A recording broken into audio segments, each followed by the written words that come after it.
in multiple different ways. Yes. Last year, making that team, just how exciting was it for you to get that call this time around? Yeah, it was amazing. It was surreal in the moment. It's still feeling pretty surreal. Yeah. That was a really tough moment in my career, and I think I'm proud of the way I responded to it and used it as fuel and motivation, and I learned a lot from that season of my life, and I carry those lessons still with me today. And so no matter what, it's not anything I take for granted. I just couldn't be more excited and grateful. How did you respond to it to set yourself up for this moment? Last year? Yeah. I think I was honest with myself about the areas that I needed to be better in and the areas I wanted to improve in, and I was really intentional with the way I took advantage of the incredible environment I have here. I had a lot of hard, honest conversations with our staff in ways that I can improve, the ways they can help coach me, how we can just get really intentional and detail-oriented with every nuance of my game. And I think that being in that environment every day has really helped set me up for success now going forward.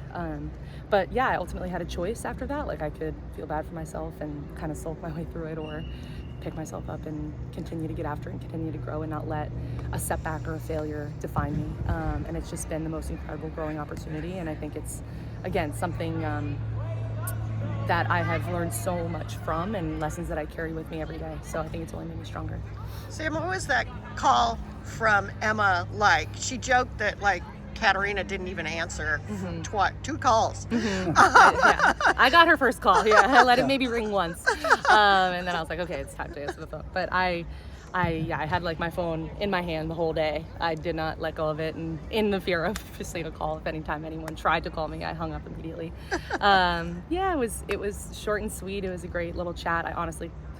I was so excited and over the moon. I feel like I blacked out. I don't even remember a lot of it, but I think more than anything, I was just really overcome with emotion and excitement of this moment and being here and just the opportunity that's ahead. So it was a really special moment.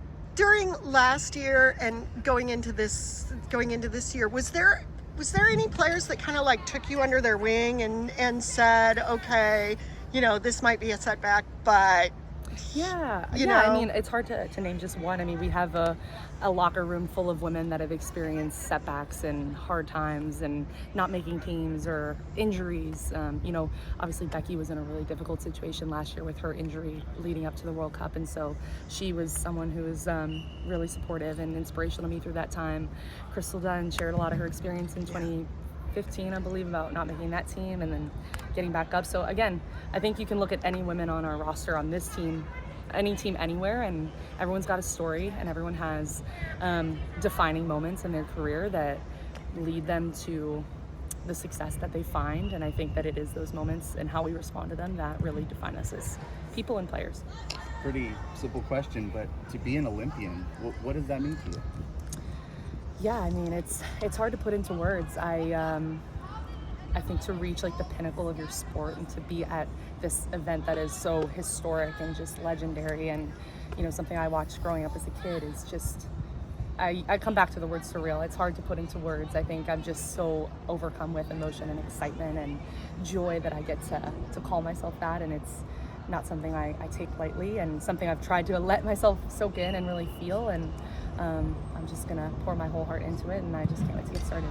You mentioned that, being a little kid, to be a little girl watching the Olympics, what memories come to mind? Was that something that you told yourself, oh, I want to do that one day. I want to be, I want to represent my country and play on the stage. Always. I mean, I watched, the women's national team win gold medals and World Cups. And of course, in watching that, those are the moments I remember growing up of I want that. That is my dream. That is what I will work tirelessly to do.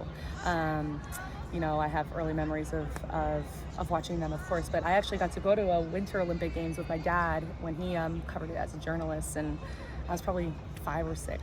But it's the earliest memories that I have, and just going to this event. It was Torino 2006, and just being overcome with how incredible this event was, and just the hype and the culture and the fans and just the pure athleticism and just how I wanted to be a part of that. I had just started playing soccer at that point, but even from kind of that early age, I knew this was something I want to do. This is someone I want to be, and we're here, which is pretty amazing. obviously you weren't on last year's team, but we know the expectations for U.S. women's soccer in particular, and things didn't exactly go the way that I think they had planned. Just how excited are you to be able to follow that up so quickly with another tournament and hopefully, have a different result for Yeah, I think we're turning a page. I think, like I talked about in my own journey, the hard things I've gone through have been, some of the most important moments in my career, and I believe the same is for our team. We're taking hard lessons and hard experiences and turning them into resilience, turning them into strength, turning them into growth, and I think that's ultimately like what makes champions and championship teams is how you respond. You can kind of be slave to your circumstance, or you can choose to use it and choose to empower yourself through it. And I think I've been in awe and so proud of the way that our team has responded through what's been hard. Obviously, there's been a lot of change throughout U.S. soccer, and we're just it's a blank page before us, and where we hold the pen. And I think that's so exciting, and it's just it's a new chapter. Sam, you've spoken glowingly about how much your family has meant to you during this journey. What was it like telling them the good news after you heard from Emma Hayes? Yeah, they were the first people I called, of course. I group FaceTimed them, and they didn't all answer at first, and I'm like, this is the one time you need to pick up the phone. And then they would each join at different times. I'm like, I have to wait until everybody's on to kind of share the news, but I think they all kind of had a sense of what was happening. Being able to share with them has been incredible. They'll all be there, of course.